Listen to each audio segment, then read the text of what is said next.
Hello, this is Matt on the Moon Lambo channel. There's no shortage of humans that want you to be scared out of your XRP position. There's no shortage of haters out there that don't like Ripple, the company, and they don't like XRP, the decentralized cryptocurrency. In fact, many of them pretend it's not even decentralized because facts don't matter, apparently, right? And so it's not the case that there's something inherently a part of the crypto asset class that makes people tribal. It's really more so that people just by nature are tribal. And if you really want to, if you really get invested in something and it becomes part of your identity, or it becomes something that's important to your long-term financial success, I mean, we're seeing how humans behave. They're getting venomous. It's ridiculous. And so I wanted to highlight some of this from crypto media. Just the way in which XRP's been treated during the recent dump versus Bitcoin, not even close. Definitely not even close. And so I'm going to highlight a couple examples there. But I also wanted to share with you a message because look, it's as much as I love bitching about stuff, it's my favorite thing in life. No, I'm kidding. Sort of kidding. No, but as much as that'll be a fun thing to do for this video, I really am nothing but optimistic. And as much as I was kind of disappointed when I figured out the degree to which there's tribal stuff going on in late 2017 when I joined crypto, I early on came to the realization that it doesn't matter. It's functionally not going to matter in the end. If there is value to a cryptocurrency, then humans are going to figure it out, and it's going to have staying power. And so I want to talk to you also, in addition to that, about how minds have changed based on just proof of utility and proof of staying power.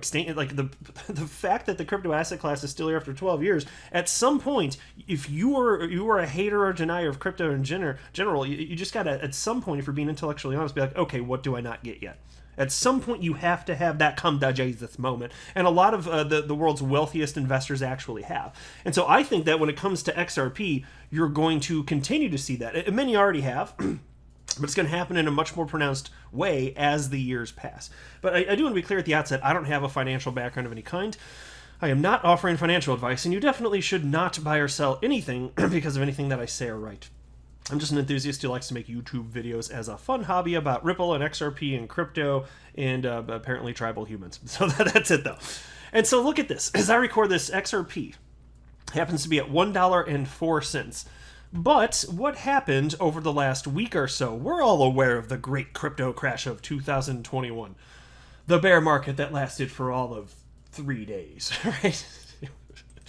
Well, what happened on May 24th, when XRP got down to, what was it, 65, 67 cents? What happened? Well, here's a headline from Cointelegraph, and I'm not going to read the article. I just want to highlight what crypto media is doing here. This is one example. There's a gentleman here named Marcel Peckman who wrote the following headline. Who's bullish now? XRP below $1. Futures open interest down by 75%. So think about this. XRP is at its most recent local bottom, around 65, 67 cents. This headline comes out. Okay, what about Bitcoin? What about Bitcoin on May 19th, just about a week ago, when it crashed to $30,000. Here's the same author from the same outlet, Cointelegraph, and what was the headline for Bitcoin? Well, this is peculiar. It is 3 good reasons why $30,000 is probably the bottom for Bitcoin. Kind of wondering which cryptocurrency he likes more. Right? And so this is the type of stuff that you have to endure in crypto media, but if that article that he wrote about XRP, if that was the final straw that broke the camel's back for somebody, and this convinced them to sell at 67 cents, well, that's too bad. And it's still, look, personal responsibility is a thing, so I'd still blame the person for, if they regret it now, then it's still your fault for doing it. But you can't deny the fact that just the broader crypto media is absolutely influencing investors' perception of every cryptocurrency, including XRP. But when it comes to XRP, it just seems to be mostly to the negative. I think that's fair to say. And why? Well, because they want to make XRP out to be that bankers coin, and helping that bankers is a bad idea, apparently. Even though banks are frankly just businesses, and businesses are people. I mean, think about it. What do you think is what is it? If you don't think businesses are people, what is it? Is it the brick and mortar that makes it the building? No, it's the people, right? So these are people that live in your communities. They're mostly small banks exist. They're just small businesses, and they're providing a service, and they're going to have to adapt over time, no doubt. But all these Bitcoin maxis, they hate that. And so then you have a cryptocurrency that helps the legacy financial system and helps some of the poorest people on the planet. And if you support that, apparently you're somehow immediately the enemy. And then you get these types of articles. It's just funny to compare this stuff. But here's the thing, and this is the good news. XRP is solving a real world problem, and it's not a, it sounds like this might work. It's a, no, this is in commercial production today thing, which is rare in the world of crypto. A cryptocurrency actually doing something? Well, who'd have thought that, right? And so if you take a look at this, this is a website, it's a financial website, which is actually very popular despite its silly name. That's all right, my channel has a silly name. I have the stupidest name in the entire XRP community, I ain't even gonna lie, but I'm proud of it. I have a sense of humor, damn it. But look at this, NerdWallet, very popular finance website. Here's the headline from March 25th of this year. Wire transfer fees, what banks charge? Well, take a look at this. Domestic incoming, this year, because here, look at this. And this is in the United States. Here are the median wire transfer fees for the institutions we surveyed. For domestic incoming, one transaction, $15.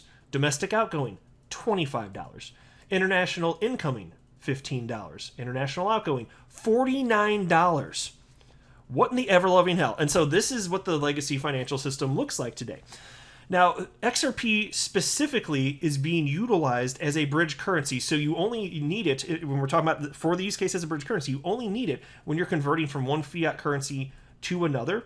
But these fees are absolutely outrageous, and there's actually a solution for a lot of what's happening, because understand, when you're talking about the correspondent banking system, and how money flows when you're transferring from one fiat currency to another, it's a chain of bilateral banking relationships. Like that's it. That is what it is.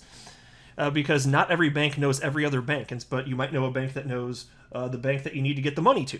And then the chain goes and goes and goes. It depends on who knows who. And so you can have these outrageous chains.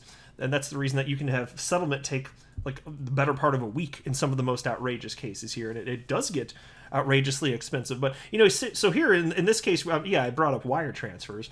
And of course, these are designed to be used for larger purchases. But think about this.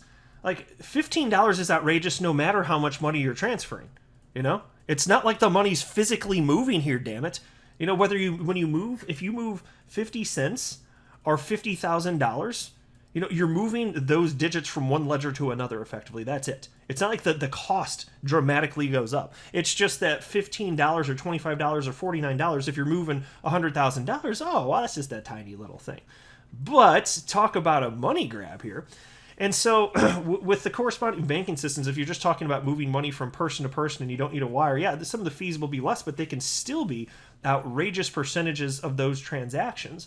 And the only solution that has been devised for settlement specifically requires the usage of a decentralized cryptocurrency that also has an open market price. And of course, it has to be technologically sufficient. And XRP is the only one that fits the bill and is actually being used for this purpose today. And it's one of the most liquid cryptocurrencies on the planet, which is crucial because liquidity is even more important than price when you're talking about it functionally being used. Because I don't care if XRP is worth $1,000, if nobody's selling it on open markets and trading it, then you can't use it as a bridge currency. So liquidity is actually more important than price here. And so you look at this and you think about how XRP moves, and it costs fractions of a penny per transaction. And there'd be local rails, which would add a little bit of fees on each side. But my gosh, $15, $25, $49 for a wire. This is going to be a thing of the past. We're going to look back in a decade, it better happen by then, and just scoff at these numbers and just be like, that was silly. No, it's like, this is not going to persist. This is definitely not going to persist. And so utility matters, though. That's the thing. The recognition of utility actually matters. And so you can think about how people have been coming around to Bitcoin, and it makes sense that people are like the most wealthy investors, well-known individuals on the planet, coming around to Bitcoin first because it's the most well-known. It's been around the longest, and actually longevity does matter. Seeing what happens in boom and bust cycles, all that, and seeing the way in which it continues to be adopted which adds credibility to it by larger and larger corporations and institutions and so on and so forth. And so it's not surprising that we're seeing this with Bitcoin first. But here's the thing. It's like they're seeing value in that, which is different than price. You have to differentiate between the two. Value is what problem is being solved versus the price, which is just what the asset's being sold for on open markets. And so with Bitcoin, yeah, it doesn't do much of anything except for store of value. And that doesn't mean necessarily that it's going to be number one or in market cap or always be used for that.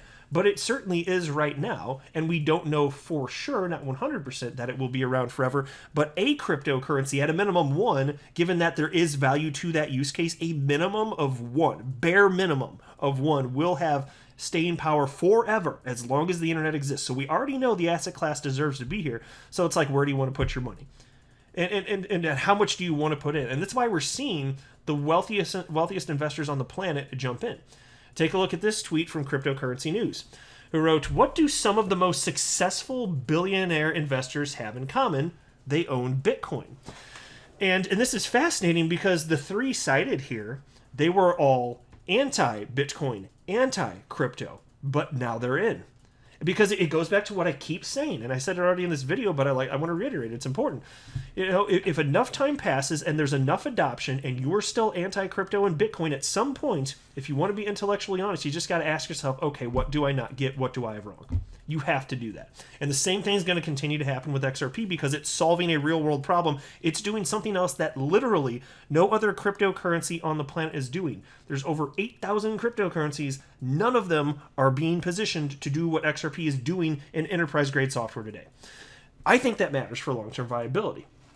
Doesn't mean that bubbles around XRP won't inflate and pop. I believe they will. Of course, I believe very strongly. That's a different conversation than adoption, though.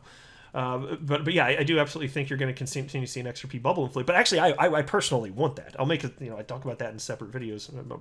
But look here, though. So there's Stanley Druckenmiller, who said the following. This is a quote: "I do own some of it," and he's referencing Bitcoin there. Here's Paul Tudor Jones: "Just over 1% of my assets in Bitcoin." Then there's Ray Dalio: "I have some Bitcoin." That's a quote. These are all people that were anti-Bitcoin, and they have come around because there's utility to decentralized cryptocurrency. There just is. Even if you're only talking store value, even if we're not talking about in place of money, there's a use case. So it is not going away. Even if Bitcoin is the wrong horse to bet on, and I'm not saying that. I own Bitcoin and I'm long Bitcoin. Even if it is, though, we're going to see in real time as we continue to participate in the asset class, we're going to see things evolve, and if things start to shift, we'll just take note of that. And so if I have to put money somewhere else too in order to get exposure to that, if we think that something else is really taking over for the use case of store of value, then I'll do that.